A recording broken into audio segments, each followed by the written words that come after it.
It's time to focus on seniors with Helping Seniors TV. The television show designed to make you aware of senior issues and needs, as well as to acquaint you with the resources available to help you age in place and with dignity. Now, here's your host, Joe Steckler. I'm Kay Kaiser, and welcome to Helping Seniors, the television arm of Helping Seniors of Brevard County.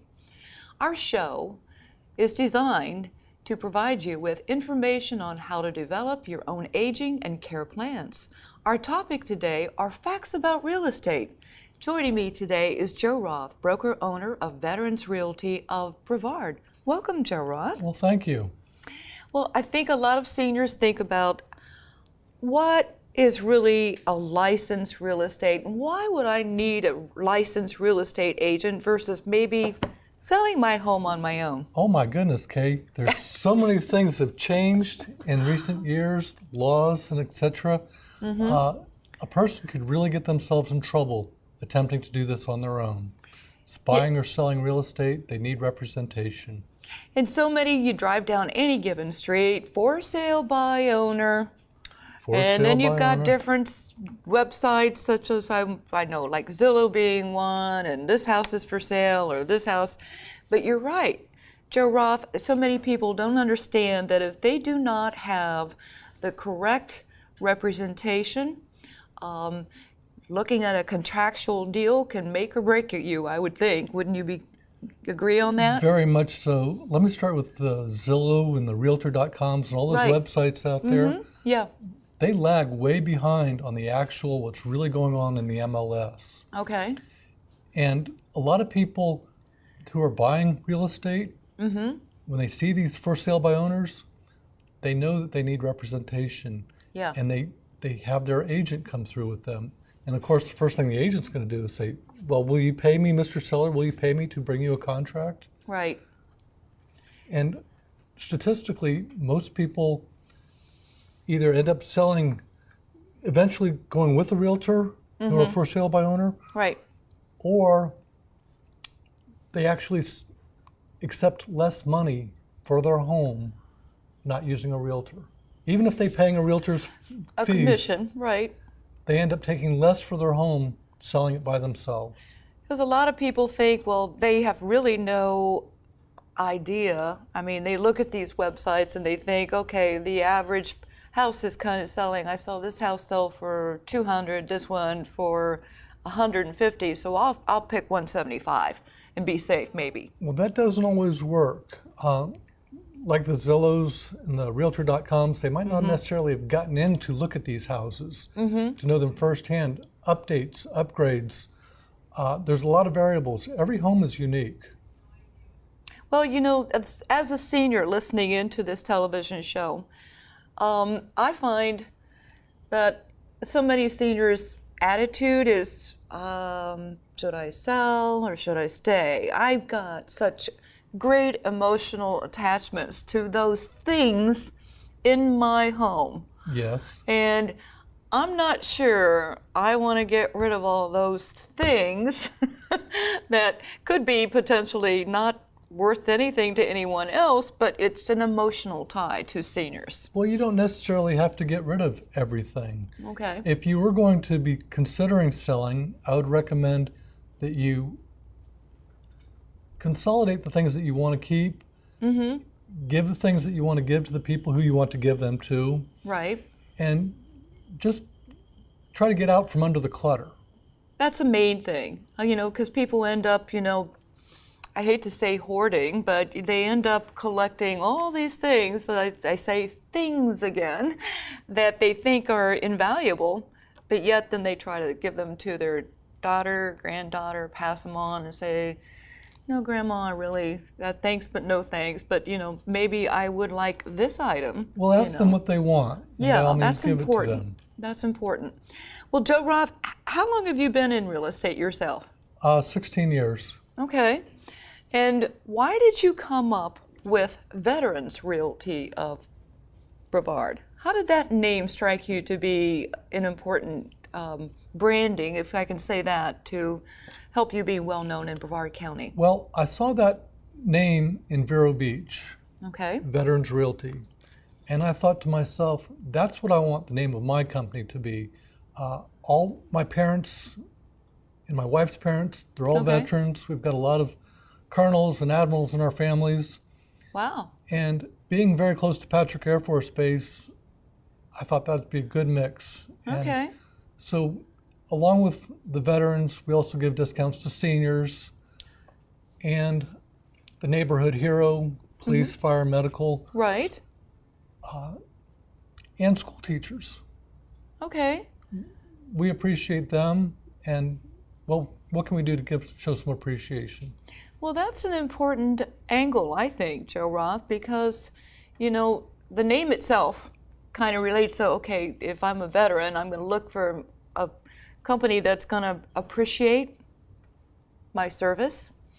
By all And means, yes. Brevard County has got a lot of veterans in this county, as we are all aware. And a lot of them are saying in their senior years, well, I'm thinking I feel good today, but I'm thinking down long term that maybe I should consider downsizing.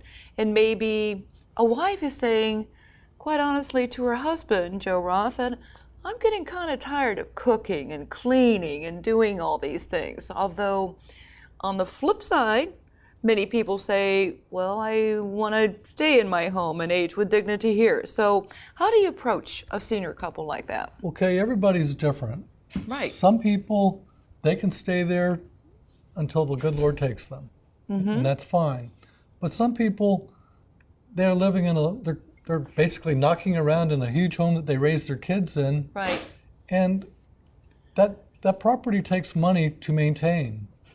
That's a very key word, Joe Roth, because a lot of seniors, as they age, in as much as they want to live in their own home and age with dignity, it becomes now somewhat overwhelming. And maybe as they raise their children there, and they have 4 children, let's say as an example, and so they have 4 bedrooms, 2 baths, but yet now it's just the couple, and trying to maintain and look at, honey, do we really need all this space? What would be the advantage if we moved into something that was a little smaller, that we can stay on top with, and it's not going to charge an arm and a leg just to maintain it versus what we are being charged now. The lower tax bills, the lower maintenance bills, the lower utility bills. It costs a lot to air condition a place today. Boy, it sure does. It sure does. I know a couple years ago I went to a larger Sear air conditioning, Yes. and I found that my price went down, but the price that with that older air conditioning, AC, HVAC, was at least double what it is today. Yes, So, yes. but buying that type of equipment Is expensive. is expensive. It's not something that I'm going to go out and say, all right, I'm going to go to Sears and I'm going to buy a new AC air conditioning unit. It doesn't work that way. And there's also the lawn care. Some people have Yes. big lawns, and that costs money. Pool care. Do you need a pool? If you have a pool, when was the last time you were in your pool? Yeah, that's right. That's right. Well, I know when I first moved to Florida, my mother and father had picked out a pool home on one of the canals in Merritt Island. And they were so proud to say, hey, we're swimming in December coming from Ohio. But then when I lost my father, my mother couldn't really maintain the pool, and she had to hire a service. Yet she used that pool maybe once a week. And looking at the return on investment, per se, for just the upkeep of that pool, Well, if you use It it was- once a week, I'd have to say that maybe that's a good thing. But the cost to maintain a pool with chemicals these days yes, and cleaning, it's very, very expensive. it is. It's not something that you think about when you're purchasing a home and thinking, oh, I'm going to we've hop got in and I'm going to get wet. Oh boy, we've got a pool. What, Joe Roth, should people be thinking about when they consider selling their home? You hear pros and cons about, all right, shall we keep it furnished and remove maybe some of those personal items to open it up, or should we take all that furniture and put it into a storage unit? so that they can see the space and a potential buyer can say, this will fit good with our furniture. What do you have to say about that, Well, Joe there's Roth? good and bad with furniture. Furniture, you might have some very nice furniture, but it might not necessarily be what the buyer would like. That's a good point. Also, conversely, to store furniture in Florida, you'd have to find air-conditioned storage, Yeah, and that can be expensive to do. right. There's a lot of places that can definitely use your furniture. There's a lot of people that would appreciate your furniture. As a donation. Or as a donation. Right. But a buyer might not necessarily appreciate it. And coming back to that, if you're going to make repairs and changes in the home, painting and such, or carpeting, please go neutral. Oh gosh, yes. seen Don't go all people- these crazy colors that, lime green or cranberry. I've seen people say, we love the home, but you put this new carpet in here, we don't like the color of the carpet, we're not going to buy it because we're not going to rip out this new carpet. Oh my. And yet the sellers thought that was the best choice, but not so in trying to really neutral put the best. colors of paint, and it might, in some cases, it might be better to give a paint allowance or a carpet allowance, which would be more enticing to a buyer. Some people say, I've got a custom home for sale. Well, who is it customized for? That's a good point. Yeah, who is it customized for? Possibly not the buyer who would like to buy a house. Well, and here's another aspect too, Joe Roth, is the fact that, let's go back to that scenario with the senior couple. They were in, say, 3,500 square foot home. They really only need less than 1,500 square foot at this point.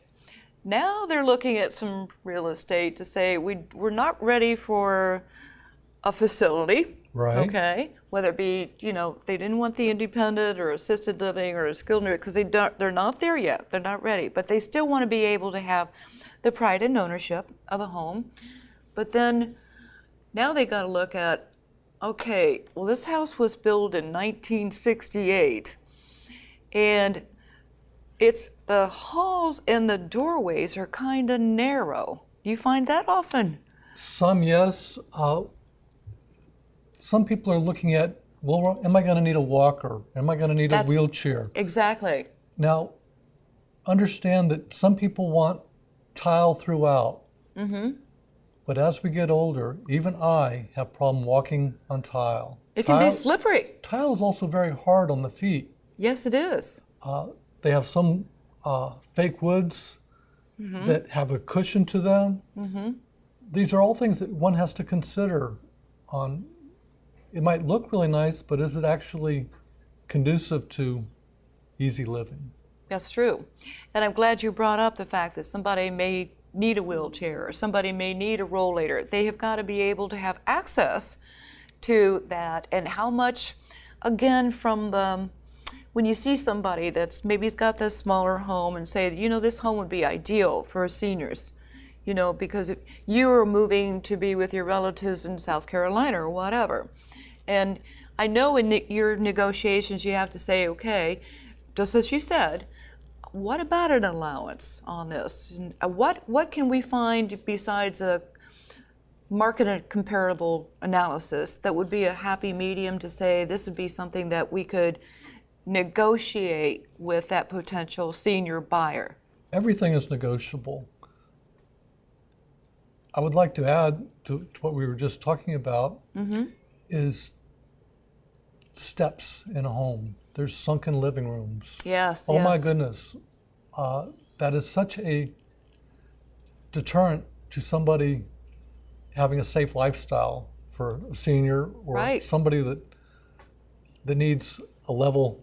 Well, the number one injury to seniors is falling. Yes. But then again, most of those happen in the bathroom. But at the same token, to have a sunken living room, it's not. No, it's not conducive. Not senior friendly. No. It's just not senior friendly. Step ups into the living room or step down out on somewhere. Try to avoid steps. Okay, that's good advice. So again, I'm talking to Joe Roth with Veterans Realty of Brevard, and You know, as a senior considering buying or selling, there's a lot of different avenues that enter into the equation. And we talked briefly at the beginning of the program about a lot of people think, well, I can just sell my home myself. That'd be and right. I could pocket a lot more money. But I think what would be important to bring to our viewers, Joe Roth, would be the fact that how important is it to have not only a licensed real estate agent, but if they can say, oh, I'm going to just take this to my attorney, he'll do the contract. What would you say to that comment? Well, attorneys cost money. That's true. Realtors, though they do work for the seller, realtors, you should interview several realtors. How many would you suggest that you interview? A minimum of 3. Okay, 3 interviews before you consider buying or selling. Either way. Either way, Okay. because you want to see how enthusiastic they are, how knowledgeable they are. Important is that they ask questions. Don't let them tell you what they want to do or what you want. Thank you very much. Because a You lot of need to ask people them have questions. that impression about real estate agents. It's like, oh, I'm going to go for the juggler rate. You know, I'm thinking, how much money can I make on the commission to this couple? But are they really going to be the right fit for you to spend the time to give you the right advice, the right value of your home, what you consider is important that they entertain, fix this, let's do this. You mentioned neutral colors. All of those things go into the puzzle of putting together a plan that's going to make that senior feel comfortable with you representing. They need to ask questions. That way they don't take you down avenues that you didn't want to go down to. They don't show you houses that you didn't want any part of. Right. They'll know what your plan is. And incidentally, if you're going to sell and somebody asks you why you're selling, the standard answer should be, I'm moving. They don't need to know anything else. That's true. When you got it to the point. Because they could use something against you in the negotiation part of the sale. Right. Right. I noticed one of the steps that you had written down here, Joe, is someone considering selling to get on the market, the steps to get it on the market. And a lot of people think, well, they have a pet in the home they've had for a long time, and people who are not accustomed to pets or a cat that may have allergies, all of the above, those the allergens is maybe the word that I'm Allergens. thinking could be in, and the aroma of that pet. So how would you approach that? Because that's pretty personal to a senior too. I understand. Yeah. I love pets. I do too. But for a dogs and potential me. buyer, For a potential buyer, some might have no problem with cats or dander of any kind, but a biggest turn off to buyers is odors. thank you. Clean absolutely sells.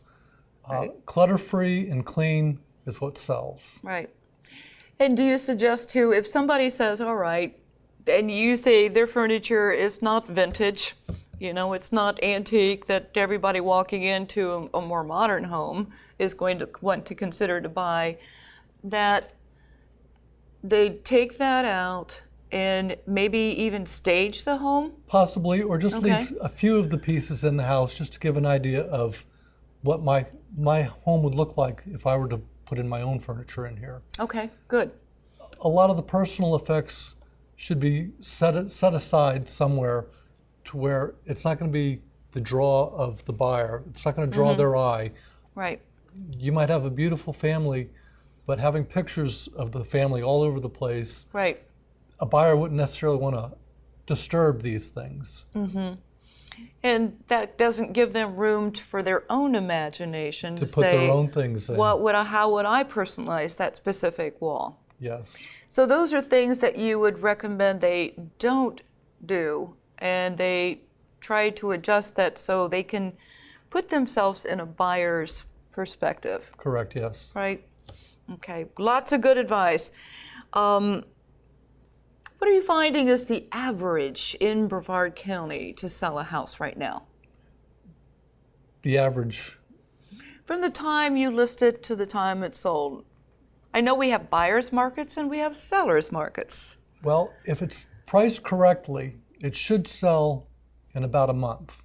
That's a good, if you want it to sell, you price it sell. You price it right. Somebody that has had their home on the market for over a month and they're not getting any offers, they might want to consider reducing the price. Okay. If the house, let's do a theoretical here. Sure. Let's say a house was on the market, you signed a contract with a prospective seller. Okay, you represent, because you represent sellers and buyers, is Yes, that correct? We're transaction brokers, yes. You're transaction brokers. A lot of people don't understand the difference between an agent who is strictly listing a property or a person who's strictly selling a property or a person buying, representing a buyer.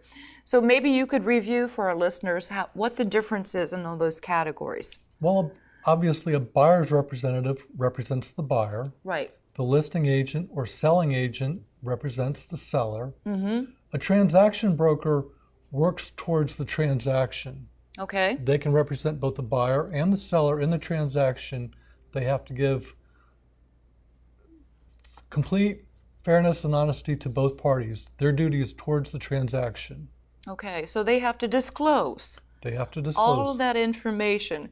How many times, Joe Roth, do you find that you walk in and you've got a senior saying, okay, my house is in perfect condition, okay? There's such a term, as I recall, in real estate called caveat emptor. Yes. And the fact is that, oh, no, I don't have any roof leaks. I just got it inspected, so forth. How would you approach that senior in saying, wait a minute, we've got to look out, your job is to represent, on a level of not trying to disguise anything that may be wrong with that home. Okay. If there was something that you knew about that was wrong with this home, we need to disclose it. All right. Otherwise, we might be buying the home back. Have you ever had that happen? I have not, but I've seen that. We have to have the seller complete a seller's disclosure. Okay. And they will tell if they know of anything that's wrong with the house, the electrical, the plumbing, the air conditioning, how old the roof is. Right. And if it comes out that they were not truthful in this, the buyer can come back and say, you've got to either come up with some money to fix these items, or you're buying the house back. Very interesting. Okay, so that happens. And a lot of people can get sued by misrepresenting. We have got to deal honestly and fairly. It's the integrity. It's the golden rule, Kay. Right. If you were buying a home, you wouldn't want somebody to lie about the property to you. No,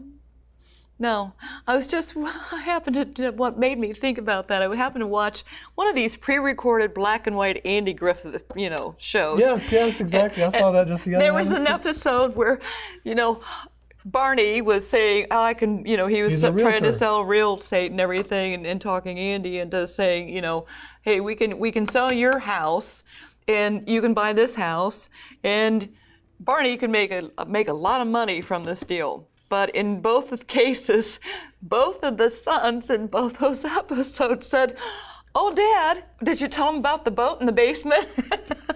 Or the leaks water, in the roof, the crack in the roof, or the crack in the ceiling in the kitchen. Plumbing. Yes, I saw that just the other night too.